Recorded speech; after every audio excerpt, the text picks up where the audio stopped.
Hello friends, मैं आपका दोस्त राजस्थान हिस्टोरिकल मीडिया बोल रहा हूं और मैं आज आपके सामने पहले की ही तरह एक नई स्टोरी, दुख भरी कहानी लेकर आया हूं, जिसका नाम एक बूढ़ी माँ की दर्द भरी कहानी है। 3 साल हो चुके थे बेटे को अपना घर छोड़कर विदेश में बसे हुए। इन 3 सालों में बूढ़ी माँ और ज़्यादा बूढ़ी हो गई थी। 75 साल की उम्र में सुलोचना देवी की याददाश्त काफ़ी कमज़ोर होती जा रही थी। रोज़मर्रा की चीज़ें याद ना रहती, लेकिन जो उन्हें हमेशा याद रहता वह था उनका बेटा। दिन हो या रात, एक पल भी ऐसा ना होता जब उन्हें अपने बेटे की याद ना आती। दूसरी तरफ बेटा था जो साल भर में एक आध बार अपनी माँ को फ़ोन कर लिया करता और 1-2 मिनट से ज़्यादा बातें भी नहीं किया करता। फिर भी यह बूढ़ी माँ टकटकी लगाए अपने बेटे का इंतज़ार करती रहती। एक दिन बेटे का विदेश से फ़ोन आया। हेलो, सुन रही हो ना माँ? अनिल बोल रहा हूँ, तुम्हारा बेटा। कैसी हो माँ? मैं ठीक हूँ बेटा। तुम, बहू और मेरा पोता कैसा है? माँ ने पूछा। सब अच्छे हैं माँ। मैं अगले हफ्ते गांव आ रहा हूँ माँ तुम्हें लेने। अब हम सब साथ में ही लंदन में ही रहेंगे माँ। तुम्हारी बहू कह रही थी माँ को यहाँ पर लेकर आओ, बेचारी अकेली वहाँ परेशान होती होगी, बेटे ने कहा। माँ की बूढ़ी सूखी आंखें आंसू से भीग गई। उसके कमज़ोर शरीर के नस नस में खुशी की लहर दौड़ गई। बेटे और बहू का अपने प्रति प्रेम देखकर माँ का मन खुशी से भर गया। बेटे ने आगे कहा, माँ तैयार रहना माँ, मुझे ज़्यादा दिन छुट्टियाँ नहीं मिली। जिस चीज़ से जितने पैसे लेने हैं लेकर रखना। तब तक मैं प्रॉपर्टी डीलर से बात कर लेता हूँ घर के लिए। घर के लिए? माँ ने पूछा। हाँ माँ, गांव का घर हमें बेच देना पड़ेगा। अब हम साथ में ही रहने वाले हैं, तो वहाँ घर रखने का कोई मतलब नहीं है माँ, बेटे ने कहा। बुढ़ापे की वजह से ठीक से चलने में असक्षम माँ ने पूरे मोहल्ले में घूम घूम कर अपनी इस खुशखबरी को सबको सुनाया। सभी को खुशी हुई। सबको लगा माँ जी के आखिरी दिन अपने परिवार के साथ खुशी से बीत जाएंगे। घर वापस आकर माँ ने अपने घर के कोने कोने को ऐसे देखा जैसे वह अपने दूसरे बेटे को देख रही हो। देखे भी क्यों ना, उस घर को अपने बेटे से कम थोड़ी समझा था। अपने पति के साथ 40 साल यहीं बिताए थे, लेकिन अब मजबूर थी बुढ़ापे के आखिरी साल बेटे और बहू के साथ बिताना चाहती थी। दिल पर पत्थर रखकर घर बेचने के लिए माँ तैयार हो गई। आनंद फानन में बेटे ने घर को आधे दामों में ही बेच दिया।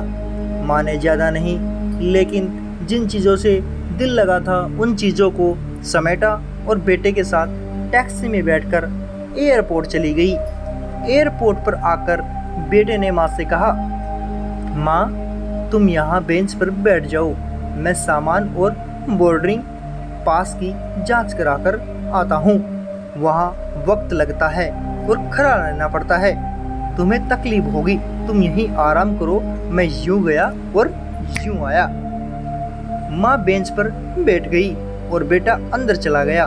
काफ़ी समय हो गया, बेटा वापस नहीं लौटा। माँ सोचने लगी ज़्यादा भीड़ होगी इसलिए देर लग रही होगी। अंधेरा होने को आया। अब तो लोगों की चहलकदमी भी कम होने लगी। माँ को अब चिंता होने लगी। एक कर्मचारी ने पूछा, किससे मिलना है माँ जी आपको? यहाँ पर क्यों बैठी हैं? डरती हुई आवाज़ में सुलोचना देवी बोली, मेरा बेटा अंदर सामान की जांच कराने गया है, लंदन जा रहे हैं हम। क्या नाम है माँ जी आपके बेटे का? कर्मचारी ने पूछा। अनिल नाम है मेरे बेटे का, सुलोचना देवी ने बताया। कर्मचारी अंदर गया और थोड़ी देर बाद बाहर लौटा।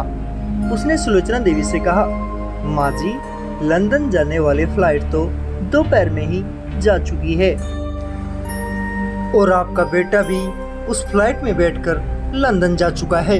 अब आपके यहाँ बैठने का कोई मतलब नहीं है, आप भी अपने घर चले जाइए। क्या? जा चुका है और मैं घर जाऊँ? घर? माँ की आंखों से आंसुओं के सैलाब उठने लगे। जैसे तैसे माँ घर पहुंची, जो अब उसका था ही नहीं, बिक चुका था। वो वहीं बरामदे में तुलसी के पास सो गई। घर के नए मालिक को उस पर दया आई तो एक कमरा किराए से उसको दे दिया। पेंशन के पैसों से खाना और किराए का बंदोबस्त हो जाता था। दिन बीतने लगे।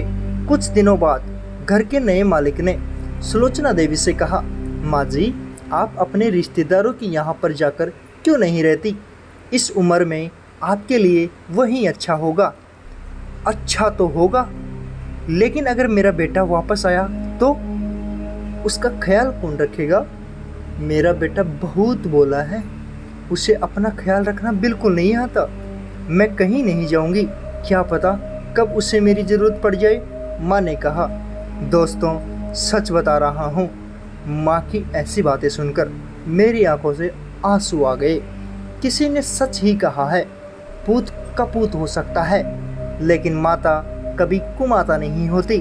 दोस्तों, आप सभी से हाथ जोड़कर विनती करता हूँ, अपने माता पिता की जितनी हो सके सेवा करना, उनके साथ कभी बुरा बर्ताव मत करना। ऐसे ही दुख भरी कहानी सुनने के लिए हमारे चैनल को लाइक करें, शेयर करें, सब्सक्राइब करें तथा बेल आइकन को प्रेस कर दें, ताकि ऐसी ही कहानी आपको समय समय पर मिल सके। जय हिंद, जय भारत।